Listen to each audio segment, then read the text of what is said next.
আমার নবীর আহলে বাইতের মহব্বত অন্তরে ধারণ করে ইন্তেকাল করে বলা হচ্ছে মাম্মাতা আলা হুব্বে আলে মুহাম্মাদিন মাতা শাহিদা। সুবহানাল্লাহ। কোন উম্মত যদি আহলে বাইতের মহব্বত অন্তরে ধারণ করে মৃত্যুবরণ করতে পারে তাহলে তার কপালে আমি আল্লাহ শহীদের মর্যাদা দান করে দিব। সুবহানাল্লাহ। এর থেকে উত্তম প্রতিদান আর হইতে পারে? শহীদের মর্যাদা ওই উম্মতকে আমার আল্লাহর পক্ষ থেকে দেওয়া হবে। সুবহানাল্লাহ। শহীদের মর্যাদা দেওয়া মানে বেলা হিসাবে জান্নাত। উচ্চ আওয়াজে বলি সুবহানাল্লাহ।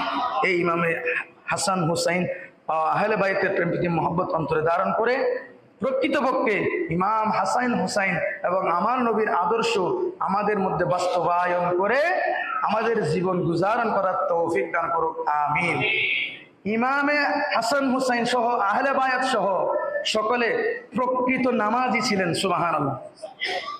কারবালার ঘটনা আমাদের প্রমাণ করে দেয় ইমাম হুসাইন নামাজের জন্য সেই মৃত্যুকালীন সময়েও রক্ত দিয়ে ওযু করে সেই নামাজে দাঁড়িয়েছেন, আমাদের নামাজের শিক্ষা দিয়ে গিয়েছেন। ইয়াজিদিরা লোক দেখানো ইবাদত করলেও, লোক দেখানো নামাজ পড়লেও নামাজ পড়তে পড়তে কপালের মধ্যে জট ফেলে দিতে পারবে, তাদের একটি সাজদা একটি রুকুও আল্লাহর দরবারে কবুল হবে না। আমি এর প্র্যাকটিক্যাল প্রমাণ আগামী জুমার মধ্যে আমি আপনাদের তুলে ধরবো ইনশাআল্লাহুল আজিজ।